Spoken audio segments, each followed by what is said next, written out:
Eu sou o Lucas, sou fundador do canal O Pequeno Investidor e aqui eu tenho te ensinado como chegar nos R$ 1.000 de renda passiva todos os meses investindo em ações e fundos imobiliários.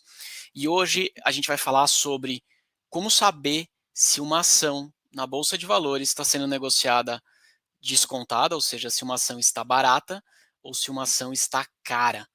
E a gente vai falar algo muito simples e poderoso para a sua jornada de investidor. A gente vai falar sobre especificamente um indicador muito bacana para você conseguir usar e ter essa sensibilidade se determinada ação é uma pichinche, dá para fazer um bom negócio, ou se é melhor ficar de fora por enquanto, porque essa ação só vai te atrapalhar na sua jornada de chegar nos R$ 1.000 de renda passiva mensal. E aí, tudo isso aqui que a gente vai falar hoje, basicamente, vem em cima de uma pedra fundamental, né? Um grande princípio que é o seguinte: para a gente ter sucesso nos investimentos, a gente precisa comprar ações pagando pouco. E aqui eu vou fazer um paralelo para você entender a nossa jornada de consumidor, para você ver como que é muito parecido, né? Consumir um produto, comprar um produto e investir na bolsa de valores, comprar uma ação. Por quê? Quando você aí no seu papel de consumidor vai em uma determinada loja, o que você busca quando você vai comprar um produto? Você basicamente busca, né, o melhor produto, comprar o melhor produto possível, pagando o menor preço possível, para que você consiga maximizar o seu investimento, maximizar a sua compra. Vamos dar um exemplo aqui. Copa do Mundo está chegando, né? No final do ano a gente vai ter Copa e você sabia que em ano de Copa do Mundo é quando as varejistas vendem a maior quantidade de televisão? E faz todo sentido, né? Para você poder assistir a Copa e ver os baita jogos que vão acontecer, os jogos de alto nível que só acontecem a cada 4 anos, você quer assistir numa televisão bacana, né? Numa imagem super top, super boladona, aquele negócio super legal. Então você troca de televisão, isso é muito comum. E aí imagina, se você quiser trocar de televisão, o que você vai fazer? Você pensando como consumidor. Basicamente, você primeiro vai estudar, né? Você vai pesquisar qual que é a televisão que melhor te atende. Se o tamanho daquela televisão vai caber no espaço que você tem disponível, né? Afinal de contas, se você tiver um móvel, alguma coisa que você vai colocar a televisão for grande demais, não vai caber. Então, você vai procurar o tamanho, você vai decidir qual que é o tamanho dessa televisão, quantas polegadas essa TV tem que ter, e depois você vai começar a entender qual é a melhor especificação. Se ela tem um som muito bom, quantos canais ela consegue trocar, se os pixels e a definição da televisão é de alta definição, se ela é econômica, se ela vai gastar muita energia, você começa a buscar essas especificações. E aí, definido uma ou duas até três opções de televisão, você vai o que? Procurar por preço. Você vai buscar então nas lojas, varejista, no e-commerce, aonde que você consegue comprar essa televisão pagando o menor preço possível, porque você quer o melhor produto pelo menor preço, para que você no final consiga aí se sentir satisfeito de ter feito um bom negócio, de se sentir satisfeito de ter feito uma boa compra. Um outro exemplo aqui que eu quero te dar é esse relógio, ó, não sei se você está vendo aqui, esse é um relógio que eu comprei recentemente, porque eu queria um relógio que conseguisse marcar ali os passos, que conseguisse marcar batimento cardíaco, que eu conseguisse na hora que fazer exercício marcar calorias, tivesse um GPS para poder medir qual é a distância que eu fui eventualmente andar, correr, para tentar ficar numa vida aí mais saudável. Então eu decidi que eu precisava comprar um relógio que me oferecesse esse monte de opção que o meu relógio antigo não conseguia me oferecer. E aí quando eu fui estudar sobre os relógios, cara, você tem milhares, sei lá, milhares não, mas centenas de opções de relógios. Você tem aqueles relógios top de linha que custam super caro, tipo um Samsung Galaxy, um Apple Watch, aquela coisa toda, só que esses relógios custam muito. E aí eu comecei a buscar por relógios que eventualmente me custassem menos, mas conseguissem me entregar grande parte de tudo aquilo que eu estava buscando. E aí eu encontrei esse relógio. Com o preço de um Apple Watch, por exemplo, eu provavelmente conseguiria comprar, sei lá, 4 ou 5 relógios desse. E esse relógio aqui ele tem me atendido muito bem. Então, no final das contas, eu consegui comprar algo de boa qualidade, algo que tem uma perspectiva aí de me entregar exatamente aquilo que eu preciso, pagando o menor preço possível. A gente faz isso na nossa vida no dia a dia. A gente faz isso quando a gente está no papel de consumidor. E por que a gente não faz isso no nosso papel de investidor? Então, é muito importante que na hora de investir a gente consiga buscar por empresas, por ações que nos entreguem boas perspectivas, que nos entreguem lucro, que nos entregue dividendo, pagando, comprando essas ações pelo menor preço possível. Por isso que você precisa conseguir saber identificar quando que uma ação está sendo negociada a um preço baixo ou, eventualmente, quando que uma ação está sendo negociada a um preço supervalorizado, que não é definitivamente o momento que você tem que fazer essa compra. Só que para você poder entender isso, você precisa ter clareza de uma diferença conceitual aqui muito simples entre preço e valor. E isso é muito comum os investidores e as pessoas no geral confundirem achando que é a mesma coisa, mas ela definitivamente não é. Tem diferenças importantes nesse conceito. Só que para eu poder te explicar essa diferença, eu quero te dar um grande exemplo, tá? Eu vou compartilhar daqui a pouco algumas telas.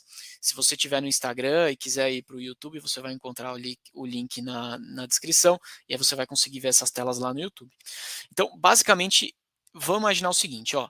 Se você aí lá na década de 90, não sei se você estava vivo na década de 90, se você já tinha nascido e tal, mas vamos imaginar que você está na década de 90 e que você trabalha em uma empresa relativamente bem conhecida, uma tal de Apple. Você já deve ter ouvido falar dessa empresa. Na década de 90, ela obviamente não era a empresa do tamanho que ela é hoje. Mas a Apple, na década de 90, já era uma empresa ali bem moderna, que buscava inovar, entregar produtos diferentes para os seus clientes. E lá na década de 90, a Apple entregou para os seus funcionários em um determinado ano um uniforme. Mas esse uniforme não era um uniforme comum, era como se fosse uma calça, né, uma camiseta e um tênis exclusivo da marca Apple. E ela entregou apenas para os seus funcionários, como se fosse um presente ali de final de ano, como se fosse aqueles presentes de Natal que a empresa eventualmente às vezes acaba distribuindo. E aí eu encontrei a foto desse tênis. Eu vou compartilhar aqui para você dar uma olhada. É um tênis que hoje a gente falaria que é um tênis retrô, né? Mas ele é um tênis da Apple, um tênis inteiro branco, que tá escrito Apple do lado, né? Um tênis com cadarço e tal, com a maçãzinha da Apple naquele logo bem antigo, que era colorido ainda. E aí na língua do tênis tem o logo da Apple, então um tênis bem bacana. E aí, quanto que você acha que esse tênis custa? Quanto que você acha que esse tênis, qual que deveria ser o preço desse tênis da Apple? Exclusivo, com a maçã da Apple escrito tal, lá da década de 90. Bom, se a gente for pensar friamente, a gente deveria imaginar que o preço de um tênis, basicamente, ele leva o custo da matéria-prima que você usa para poder montar e fabricar aquele tênis. Então a gente está falando de, eventualmente, de couro, né? Se for um tênis de couro, cadarço, sei lá, palmilha do tênis, tinta, né? Se você vai imprimir o logo e o logo é colorido. Cara, matéria-prima básica de construção de um tênis. E também, obviamente, o custo de mão de obra, das máquinas, energia elétrica que levou para ser construído e fabricado aquele tênis. Então vamos imaginar que se a gente colocasse tudo isso numa balança, a gente deveria ter um preço ali de R$ 150, talvez. O preço de um tênis da Apple. Bom, esse deveria ser um preço se a gente levasse em consideração aquele produto que é um tênis. Como existem centenas, milhares de outros pares de tênis exatamente igual a esse. Tá bom, não exatamente igual a esse, mas que executa a mesma função. Você veste no pé e sai andando pela rua, protegendo o seu pé ali, usando um tênis. Cara, você tem um monte de outros caras que vão te entregar exatamente esse mesmo serviço que o tênis da Apple que a empresa deu para os seus funcionários lá na década de 90. Agora, se o preço desse tênis deveria ser R$ 150, quanto você acha que é o valor desse tênis? E por que eu estou te falando agora, estou te fazendo essa provocação sobre o valor? Porque o valor de alguma coisa, ele não é simplesmente o preço. Qual que é o valor da marca Apple? Então, se eu tenho um tênis da Apple, que é uma marca emblemática, talvez a marca mais valiosa do mundo, e é uma marca que não produz tênis, então, eventualmente, aquela unidade, essa unidade de tênis aqui, exclusiva feita pela Apple, ele é muito exclusivo, você não consegue na loja comprar, você só vai conseguir encontrar com algumas poucas pessoas que trabalhavam naquela época, na década de 90, na Apple e receberam esse tênis. Então, tem todo um valor ali muito maior do que simplesmente o preço de fabricação e o preço que deveria valer esse tênis. Esse tênis que eu mostrei a foto para você agora há pouco, ele é um tênis que está sendo leiloado na internet. E para você ter uma ideia, esse leilão não fechou ainda, mas esse tênis já tem lances na casa de R$ 50.000. R$ 50.000. Então, um tênis que deveria ter seu preço ao redor aí de R$ 150, que deveria ser um preço assim como muitos outros tênis que a gente encontra por aí a R$ 150, a gente consegue encontrar ele na internet sendo leiloado e sendo vendido a preços de valores, né? Preços de R$ 50.000. Isso acontece porque o valor implícito nesse tênis é muito maior do que o preço dele, do que o preço de construção de fabricação. Então, aqui, esse exemplo que eu trouxe da Apple é um exemplo claro entre preço e valor. E qual que é o nosso papel como investidor se a gente quiser ganhar mais dinheiro e potencializar o nosso lucro e o nosso retorno na bolsa de valores? A gente precisa encontrar, então, ações que tenham um valor muito grande, mas que estejam sendo negociadas naquele momento a um preço muito baixo.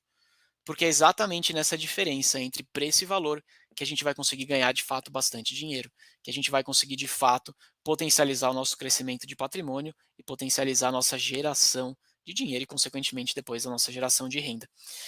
Tem um senhorzinho que eu falo bastante aqui, que é chamado Warren Buffett. Se você não conhece, talvez ele seja um dos maiores ou o maior investidor em renda variável na história que esse mundo já viu.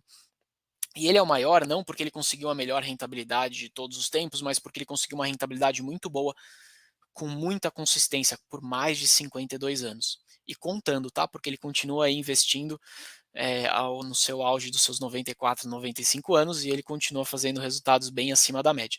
E aí ele tem uma frase muito simples que diz basicamente o seguinte: o preço é o que você paga e o valor é o que você leva. Então, se você pega uma empresa boa, uma ação muito boa, de muito valor e paga um preço baixo, você provavelmente vai ter muito resultado com isso ao longo do tempo. Agora, se você paga caro, eventualmente, numa empresa que não tem valor nenhum, que não tem valor para entregar ao longo do tempo, você vai fazer um péssimo negócio, você vai perder dinheiro. Então você precisa saber diferenciar o que é o conceito de preço, o que é o conceito de valor. Você precisa encontrar ações e empresas de valor que estejam sendo negociadas a um preço muito baixo. É exatamente a mesma dinâmica quando a gente compara com a nossa jornada de consumidor. Quando você está lá comprando uma televisão ou até mesmo um relógio, como eu falei no exemplo um pouco mais cedo, que a gente busca pelo melhor produto, pelo produto que vai nos atender da melhor forma, e a gente tenta encontrar esse produto no menor preço possível, para justamente conseguir fazer um bom negócio, para conseguir otimizar aquela nossa compra. É isso que a gente faz quando a gente é um consumidor e é isso que a gente precisa fazer quando a gente está no papel de investidor também. E às vezes a gente vai comprar uma televisão que de verdade ela dizem que tem tantas cores e tantos pixels que o olho humano nem consegue reconhecer esse monte de cor. Eu com certeza não consigo. Eu brinco que eu só consigo ver, sei lá, 7 ou 8 cores, porque para mim eu não consigo ver aquele monte de paleta quando as pessoas falam: "Olha quantos vermelhos tem aqui", vermelho, vinho, marsala, começa a inventar um monte de nome de cor que para mim não faz o menor sentido, mas a galera fala que existe. E aí a gente vai lá e compra aquela televisão Mega Blaster que a gente nem consegue enxergar aquele monte de cor, mas tudo bem, né? É uma televisão nova para assistir os jogos da Copa do Mundo aí no final do ano. Então, como é que a gente consegue identificar de fato quando uma ação está sendo negociada a um preço baixo ou quando uma ação está sendo negociada a um preço muito caro? Para você conseguir saber se o seu potencial de retorno, se a sua probabilidade de ganho é maior ou não. Para fazer isso, a gente precisa basicamente conhecer alguns métodos e conhecer sobre indicadores. Indicadores que a gente chama de indicadores fundamentalistas, que são aqueles indicadores, apesar de ter esse nome feio, indicador, ele nada mais é do que conseguir te mostrar através de alguns números se qual que é a saúde do resultado da empresa. O que a empresa tem entregue para os acionistas e para o mercado como um todo no trimestre, no ano, nos últimos anos e assim por diante. É isso que a gente chama de indicadores fundamentalistas.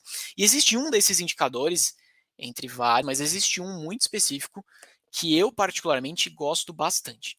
Ele é um indicador que ele é chamado indicador PL.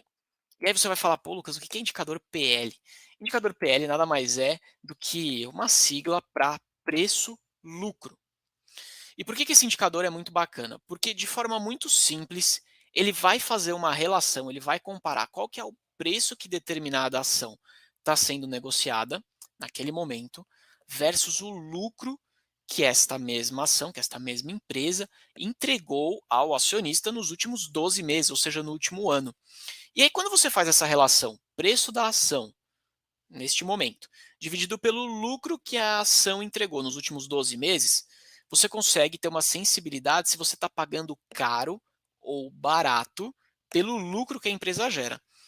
Isso é importante porque, de verdade, a gente, como investidor, o que a gente quer? A gente quer que a empresa entregue lucro.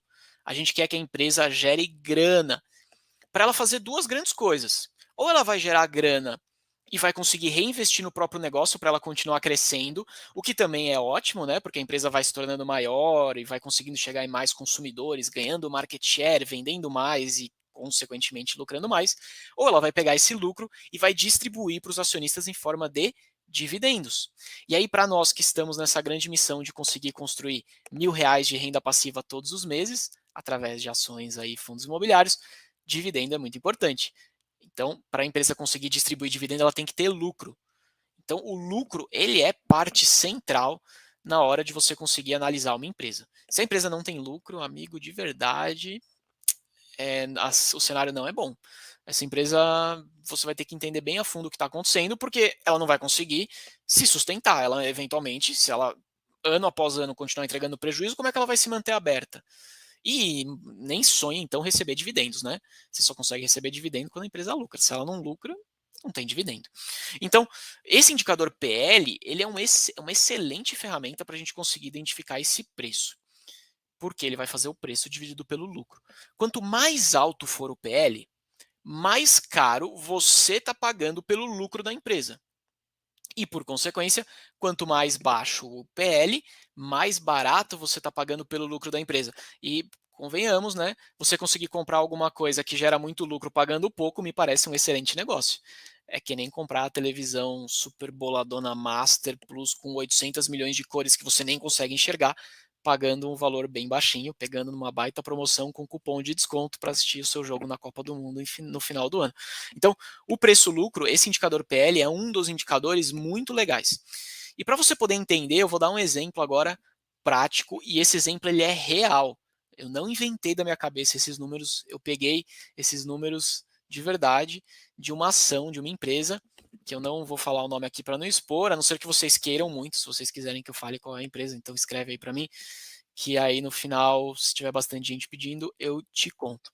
Mas basicamente, ele é um indicador que, no exemplo que eu vou dar, você tem que imaginar assim. Imagina se essa empresa, então, estivesse com as suas ações sendo negociadas a um preço de R$ 23,20, tá? Então, quando a gente fala de PL, a fórmula é preço dividido pelo lucro, tá? Preço da ação dividido pelo lucro da ação. Então, se o preço da ação está em R$ 23,20, agora eu preciso pegar o lucro dela nos últimos 12 meses para poder fazer essa conta e ver que valor que vai dar.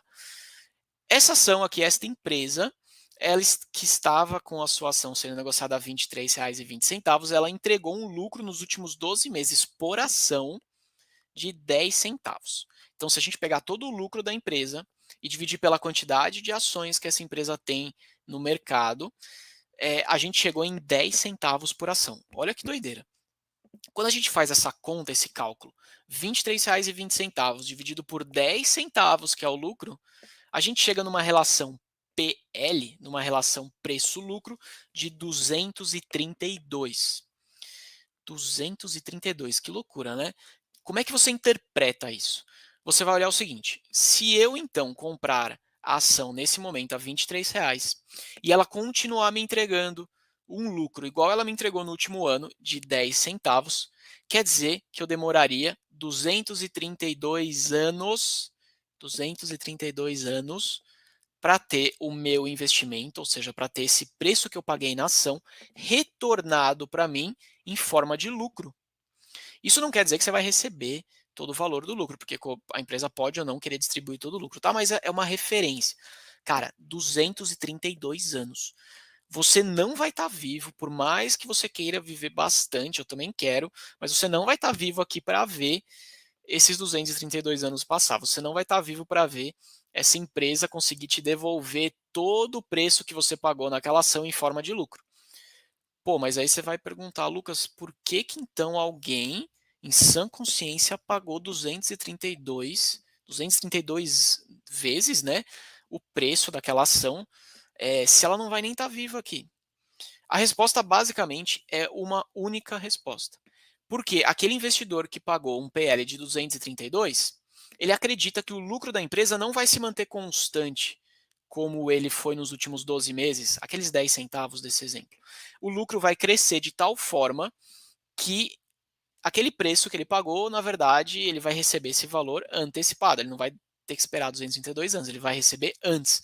Porque o lucro vai crescer tanto que isso vai compensar. Tá, Lucas, eu estou um pouco na dúvida. Vamos voltar aqui para o exemplo, então? Vou voltar para a tela aqui no YouTube do exemplo para você entender. Então, se o PL da empresa com R$ 23, que era o preço da ação, dividido por 10 centavos do lucro da ação, deu 232, vamos imaginar que essa mesma empresa entregou, né, um lucro o dobro daqueles 10 centavos. Ela entregou 20 centavos de lucro. Então o preço da ação continua lá, R$ 23,20. Mas a empresa não entregou só 10 centavos de lucro por ação, ela entregou 20 centavos de lucro. E você pode achar pouco, tá? 20 centavos é muito pouco, tá? Mas pensa o seguinte, dobrou o lucro. Quer dizer que se a empresa então lucrou R$ 1 milhão, para este exemplo acontecer na vida real, a empresa teria que lucrar R$ 2 milhões. Veja, não é simples uma empresa dobrar o lucro, tá? Não é rápido que isso acontece, normalmente. Então, nesta nova relação, fazendo essa nova conta, R$ 23,20 dividido por 0,2, a gente chega num PL de 116. Então, diferente daquele PL de 232, ou seja, que você demoraria 232 anos para ter o seu investimento retornado em forma de lucro, agora você demoraria o quê? 116 anos. Pô, melhorou, hein? Olha só, caiu pela metade. Mas aí, vamos ser sinceros, acho que 116 anos, por mais que eu e você queremos muito viver muitos e muitos anos, acho que 116 anos está puxado, né? Não sei se a gente vai conseguir chegar nesses 116 anos, não sei se a gente vai conseguir ver isso acontecer. Então vamos agora estressar esse cenário e considerar que o lucro da empresa cresceu ainda mais. Se o lucro da empresa, então, tivesse ido para 30 centavos, olha só, preço da ação, R$ 23,20. O lucro, que começou no nosso exemplo com 10 centavos por ação, agora na verdade ele é de 30 centavos por ação. Ele é 3 vezes maior aquele cenário inicial. A gente teria então um PL de 77 vezes. Em outras palavras, significaria que a gente demoraria 77 anos para conseguir ter o preço que a gente pagou na ação retornado para nós em forma de lucro, se a empresa, obviamente, continuar entregando esses 30 centavos por ação de lucro. Olha que loucura. Então, essa relação PL ela é muito poderosa, porque ela nos dá essa sensibilidade se realmente a gente está pagando caro ou barato. Porque a gente mede o preço da ação pelo lucro que aquela empresa entregou. E, cara, no final a gente quer comprar muito lucro pagando o menor preço possível. Então, quanto menor for o PL, melhor. Quer dizer que possivelmente você está fazendo um bom negócio. E se você está fazendo um bom negócio, a probabilidade de você conseguir gerar dinheiro e conseguir ganhar e crescer patrimônio mais rápido é maior. Esse exemplo que a gente deu aqui, como eu falei no começo aqui, antes de começar esse exemplo, né, ele é um exemplo real. Então, de fato, existiram pessoas que pagaram R$ 23,20 por essa ação dessa empresa que eu dei de exemplo. E sim, o PL daquela empresa na época, que custava R$ 23,20, era, de fato, 232 vezes. Então, um monte de gente pagou. E sabe por que um monte de gente? Porque essa empresa do exemplo aqui, no caso, é a Magazine Luiza. Olha que loucura. Uma empresa super falada aí na Bolsa de Valores, a grande Magalu, que valorizou muitos e muitos 1000% ao longo dos anos.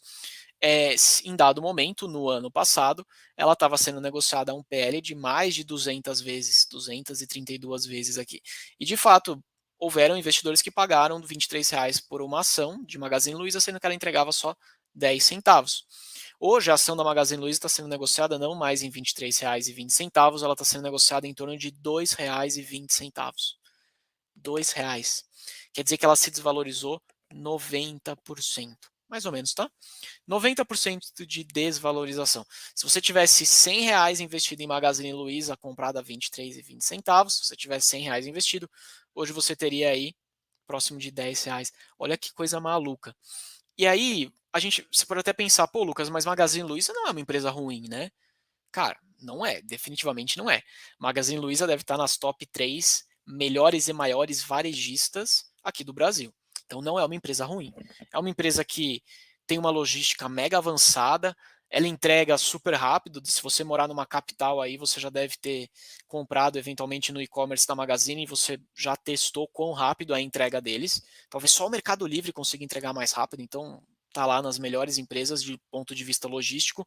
É uma empresa que tem loja em tudo quanto é canto, faz propaganda na TV pra caramba, tem um aplicativo que eles chamam de Super App, que tem um monte de coisa lá dentro, marketplace, vende serviço, crédito, tem outras marcas, cara, gigante essa empresa. Mas uma boa empresa comprada a um preço ruim também vai levar o investidor a ter prejuízo, que foi o caso que eu dei no exemplo aqui. Então, que pode acontecer agora? Por que a Magazine Luiza se desvalorizou tanto? A gente sabe que tem todo um contexto, né, de dificuldade da economia, desemprego, inflação alta, as margens da empresa do varejo, né, muito comprimida e tal. Então, agora o que está acontecendo? O mercado diminui o preço da ação, porque ele tem uma expectativa que essa empresa não vai conseguir se manter entregando o lucro que ela entrega hoje, que já não é um lucro, né, tão alto assim, e que esse lucro vai cair. Se o lucro vai cair, então naturalmente o preço da ação precisa ser ajustado para baixo. Porque senão, se o preço se mantivesse o mesmo, R$ 23,20 e o lucro caísse, esse PL ia subir para, sei lá, 500%, 500 vezes, 1000 vezes, e aí ficaria uma coisa muito mais insana, né? 200 vezes já é insano, mas 500 vezes ainda mais, 1000 vezes nem se fala. Então, esse indicador, PL, ele dá uma sensibilidade excelente. Eu gosto de dizer que o PL, na verdade, ele deve ser interpretado para nós investidores como um dos indicadores de valuation que ele vai nos ajudar a medir a altura da escada. O que é a altura da escada? Nada mais é do que medir o quão alto nós estamos em uma escada. Vamos imaginar que a gente precisa, sei lá, pintar um muro, tá? Você tem um muro aí da sua casa, você resolve pintar o muro. Você vai lá encostar a escada no muro, vai pegar a tinta e vai subir nessa escada. Quanto mais alto você tiver nesse muro, para você conseguir pintar lá em cima, né? Mais risco você está correndo, né? Ah, não quer dizer que você vai cair da escada, óbvio que não. Mas você está correndo um risco maior lá em cima da escada do que quando você está no comecinho dela. Porque a escada pode se desequilibrar, você pode tropeçar em um determinado degrau e aí a queda vai ser mais alta. Então, eu gosto de interpretar o preço de uma ação como, na verdade, a gente indo pintar um muro. Quanto mais alto a gente tiver na escada para pintar esse muro, maior o risco que a gente está correndo. Quanto mais alto o preço da ação que a gente está comprando, né? Quanto mais caro a gente pagar por essa ação, maior o risco que a gente está correndo no nosso investimento. E por consequência, se maior o risco no investimento, maior a probabilidade da gente perder dinheiro e, consequentemente, se frustrar e não ter sucesso naquele aporte, naquela compra daquela ação que a gente fez. Então, eu gosto desse exemplo da escada porque a gente precisa fazer. Como que a gente consegue ter sucesso na bolsa de valores e, de fato, conseguir potencializar o crescimento e a valorização dos nossos ativos, das nossas ações? A gente precisa comprar boas ações pagando preço baixo. A gente precisa comprar uma maior quantidade possível de ação lá no comecinho da escada. Porque dessa forma, se ainda assim a ação continuar se desvalorizando, cara, ela está muito mais perto do chão do que quando ela estava lá em cima no topo do muro. Se você tropeçar no primeiro degrau da escada, eventualmente você vai até cair, né? Mas convenhamos, você não vai se machucar tanto quanto se você tivesse, sei lá, no topo de uma escada, lá no oitavo, no nono degrau. No investimento é a mesma coisa. Se você comprar barato uma ação, não quer dizer que ela não pode continuar caindo. Óbvio que ela pode continuar caindo, mas você já pagou tão barato que de verdade mesmo que ela caia, ela vai cair tão pouco versus o potencial de crescimento que ela tem, que a gente fala que você está comprando, então, um ativo assimétrico, que você está fazendo um bom investimento. Você está pagando um valor por uma ação que, mesmo se ela cair, ela vai cair muito pouco, e se ela subir, ela tem um potencial de subir muito. E aí é exatamente nesse momento que você consegue multiplicar o seu capital e ganhar dinheiro.